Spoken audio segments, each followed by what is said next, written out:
শুভ সকাল সবাইকে। তৈরি করে নিচ্ছি আমার জন্য সকালের নাস্তা, ডিম আর পাউরুটি। পাশের চুলাতে আমার মিনি বিড়ালের জন্য চিকেন সিদ্ধ দিয়ে দিলাম। যথারীতি আমার জন্য একা নাস্তা তৈরি করে নিচ্ছে। আমার হাজব্যান্ড এখনও ঘুমে। ভিডিওটি না টেনে দেখতে থাকুন। হ্যালো এভরিওয়ান, আসসালামু আলাইকুম। সিরিজ ব্লগে সবাইকে স্বাগতম।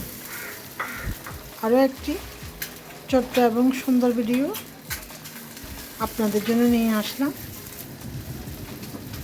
ভিডিওটিতে সবাই একটি লাইক দিয়ে দেখতে থাকুন এবং পাশে থেকে সাপোর্ট করে চ্যানেলটি সাবস্ক্রাইব করে বেল বাটনটি প্রেস করে দিলে অল নোটিফিকেশান অন হয়ে যাবে। তারপর আপনারা যথারীতি ভিডিওটি দেখে নিতে পারেন। এই তো ডিম ভেজে নিলাম, দিয়ে দিলাম পাউরুটি।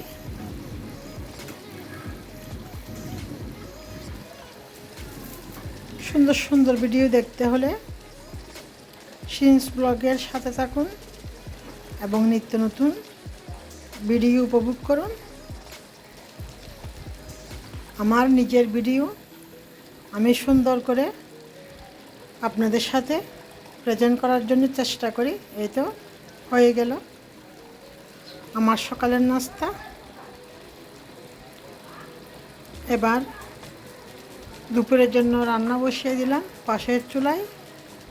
ভাত হয়ে গেল, দিয়ে দিলাম ফ্রাই প্যান গরম করে তেল এবং পেঁয়াজ কুচি। আরও দিয়ে দিলাম নারকেল বাদাম বাটা। আরও দিয়ে দিলাম আদা রসুনের পেস্ট, লবণ, হলুদ, মিক্স মশলা, লাল মরিচ পাউডার,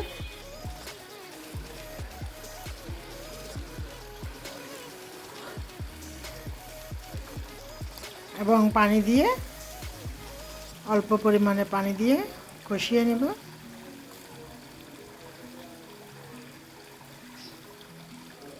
কষানো হয়ে গেলে দিয়ে দিব এখানে আগের থেকে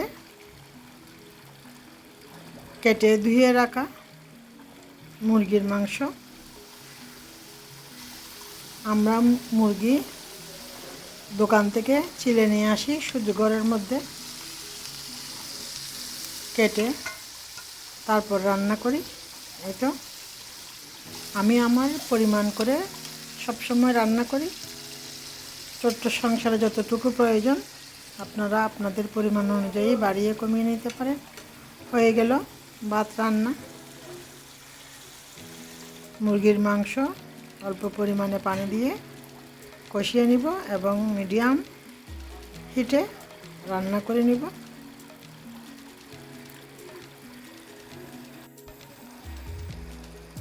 দিয়ে দিলাম আরও অল্প পরিমাণে পানি। ভিডিওটি না টেনে দেখতে থাকুন এবং সুন্দর সুন্দর ভিডিও উপভোগ করুন। এখানে আমি দিয়ে দিলাম অল্প পরিমাণে মুরগির মাংসের রেডিমেড মশলা দিয়ে কষিয়ে নিব। এতটুকু মাংস রান্না করলেও তারপরে আমাদের 2 বেলা খাওয়ার পর আরও অনেক মাংস বেঁচে যায়। যেহেতু আমরা মানুষ কম, সেজন্য অল্প পরিমাণে করে রান্না করি। এই তো মোটামুটি রান্না হয়ে গেল।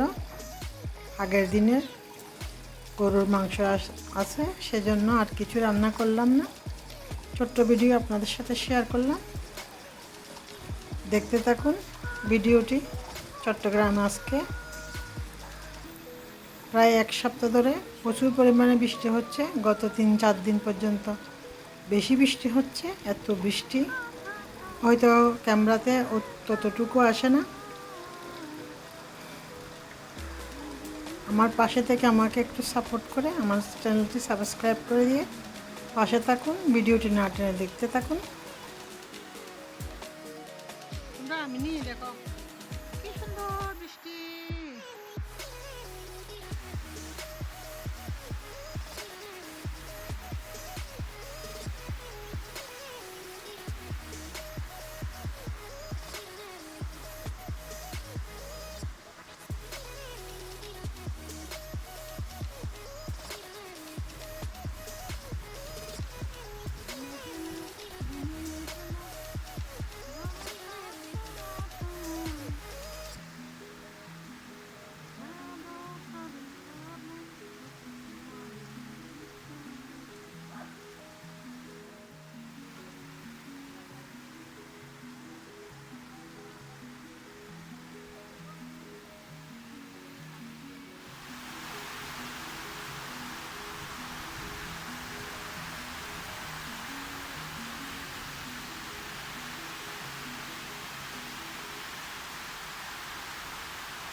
বৃষ্টি হচ্ছে, খুবই ভালো লাগতেছে শ্রাবণ মাসের শেষের দিকে। কিন্তু ভাদ্র আশ্বিন মাসে আমরা যখন গ্রামে থাকতাম তখন ধানের জমিগুলোতে জ্বালা বিছানা, যেগুলোকে ধান লাগাবার জন্য জ্বালাকে তৈরি করা হয় ধানকে ভিজিয়ে, সেই সময় প্রচুর বৃষ্টির প্রয়োজন। প্রকৃতি সবসময় সুন্দর, আল্লাহর সৃষ্টি। এই তো কথা বলতে বলতে আপনাদের সাথে একটু ভিডিও ফুটেজ শেয়ার করলাম। ঘর দুয়ার বিছনাপাতি সব পরিষ্কার করে নিয়ে আসি, শুধু ঘরটা ঝাড়ু দিইনি। সব কাজের ফাঁকে ফাঁকে রান্না করে আসি, একদম লাস্ট রান্নার শেষে। তারপর ঘরটা ঝাড়ু দিয়ে গোসলে চলে যাই এবং নামাজ কালাম পড়ে তারপর খেতে আসি। এই তো আমার নিত্যদিনের সংসারের টুকিটাকি কাজকর্ম আপনাদের সাথে শেয়ার করি। সবাই পাশে থাকুন এবং আমাকে একটু সাপোর্ট করুন। সবাইকে অসংখ্য ধন্যবাদ। আল্লাহ হাফেজ।